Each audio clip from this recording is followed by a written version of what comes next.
दीक्षा सिंह जी सुल्तानपुर से। महाराज जी, आपके चरणों में कोटि कोटि प्रणाम। गुरुदेव भगवान, इष्ट के प्रति अनन्यता का भाव कब और कैसे आता है? गुरुदेव भगवान, अपने गुरु और इष्ट के प्रति मन वचन कर्म से कैसे समर्पित हुआ जाता है? इसके लिए देखो हमें क्या करना पड़ेगा? देखो सबसे बड़ी बात यह है कि अज्ञान के द्वारा हम इतना फंस चुके हैं।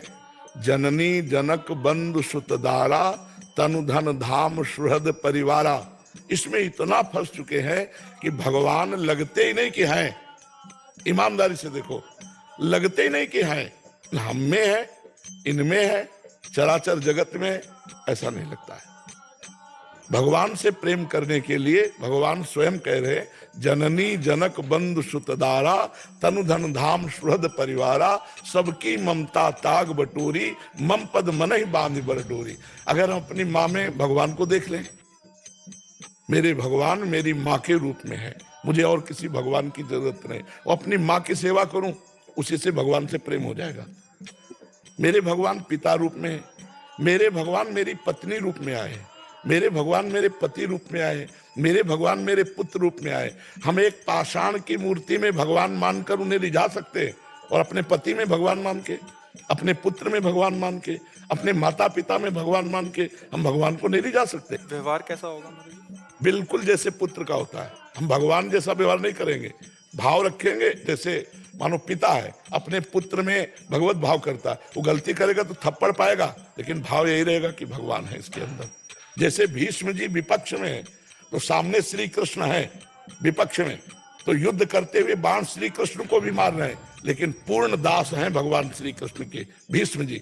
तो इसमें यह नहीं होता कि हम भगवान मान रहे तो अगरबत्ती करेंगे अपने पुत्र की, नहीं, आवश्यकता पड़ेगी तो चपत लगाएंगे, डांटेंगे, लेकिन भावना रहेगी कि मेरे भगवान इसमें विराजमान है। जैसे सत्य वस्तु जाननी है तो आप देखो, ये चमक रहा है तो बिजली है, और ये इसमें भी बिजली है, पंखा में भी बिजली है। तो जो बिजली के तत्व को जानने वाला है उन यंत्रों में नहीं फंसेगा। वो यंत्र सब चल रहे हैं बिजली से। ऐसे ही चाहे कोई भी चराचर जीव हो, अगर उसमें चैतन्यता है, उसमें पावर है, तो भगवान है। महाराज जी, बात तो समझ आ रही है, बट आंतरिक धारण क्यों नहीं हो? मलिनता, वासनाएं, पाप, अज्ञान, इसी की निवृत्ति के लिए तुम कहते राधा राधा रटो, राधा राधा जपो, फिर देखो आपको भगवान से प्रेम होता है कि नहीं। नाम जप सब विपत्तियों का नाश कर, हरि स्मृति सर्व विपद विमोक्षणा। जितना नाम जप करोगे उतने संसार का राग मिटता चले। यहाँ प्यार कौन कर रहा है? हम कह रहे प्यार करो यार, मनुष्य जीवन मिला प्यार। इतना प्यार करो पत्नी को कि तुम में भगवान की भावना आ जाए कि हम सबसे बढ़कर इससे प्यार। इतना प्यार करो पति को, कहीं और प्यार रह ही ना जाए, उसी में भगवान मिल जाएंगे। भगवान इतना ही खेल है, केवल समझना है। हम पति के शरीर को प्यार करते हैं, लेकिन अंदर बैठे हुए भगवान से कोई मतलब नहीं। और जबकि हम उसी से प्यार करते हैं, क्योंकि वो जब चला जाता है तो हम पति के शरीर को नहीं रख पाते, हम पुत्र के शरीर को नहीं रख पाते। ये अगर जागृत में ज्ञान हो जाए तो और कोई आराधना करने की जरूरत नहीं है, वो उसी आराधना से भगवान को प्राप्त। जैसे उदाहरण, महाराष्ट्र में अपने माता पिता को भगवान मान करके पुंडरीक जी सेवा कर रहे थे, वर्षों सेवा की, इतनी सेवा की कि स्वयं भगवान द्वारिकाधीश आए और कहा मेरे दर्शन कर लो। बोले कौन हो? बोले भगवान है।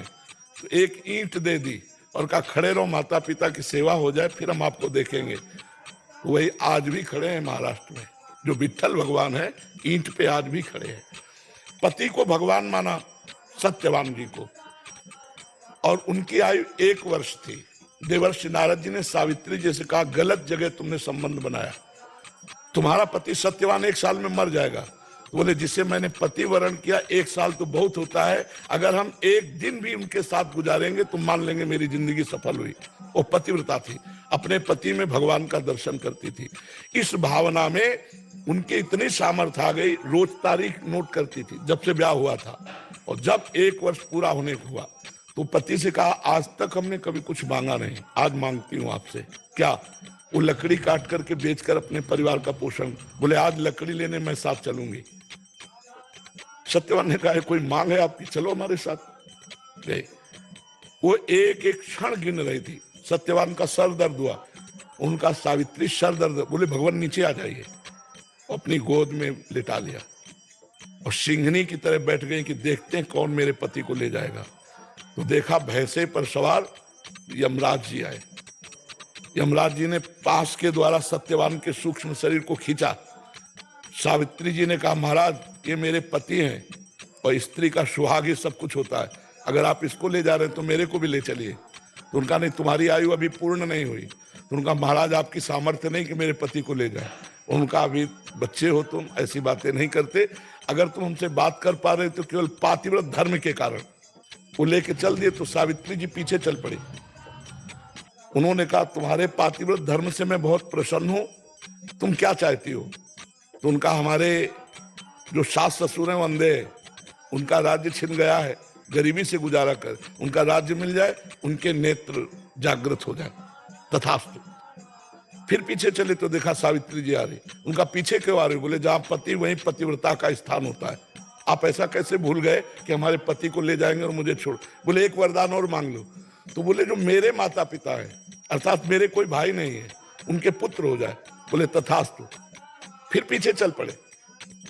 उन धर्मराज ने कहा आखिरकार आप क्या चाहती हैं? सत्यवान के सिवा और कुछ मांग लो और वापस हो जाओ, आखिरी वरदान। तो उनका भगवान मेरे एक पुत्र हो जाए। बोले तथास्तु।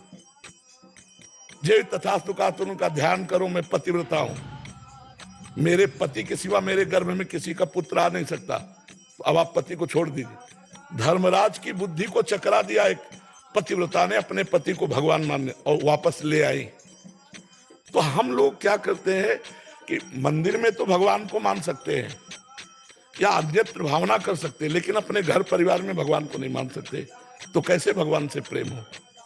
जब गोस्वामी जी देख रहे हैं तो सिया राम में सब जग जानी, तो हम अपने परिवार को और प्यार करें। हम ये नहीं कह रहे वैराग्य करो, और प्यार करो। अभी इंसान मान के प्यार करो, फिर अंदर भगवान को देखकर प्यार करो। ये तुम्हारी भक्ति बन जाएगी, तुम्हारा मंगल हो जाएगा। आज पति पत्नी में विश्वास नहीं है, माता पिता पुत्र में संबंध खट्टे हो रहे हैं। बूढ़े माता पिता को जवान पुत्र फुटपाथ में निकाल दे रहे हैं। क्या ये है? पति कह रहा पानी पिलाना जरा, वो बोले नहीं शंकर जी को चढ़ा के आ रहे हैं, सामने शंकर जी मांग रहे हैं, उनको तो पिला नहीं रहे, वहां शंकर जी में जाओगे तो क्या? तो ये व्यवहार अगर शुद्ध हो जाए तो हमें भगवान से प्रेम हो जाए। अगर व्यवहार शुद्ध नहीं होगा तो इसी में फंसे रहेंगे। इसी में फंसे रहने के कारण भगवान से प्रेम नहीं होता। जी।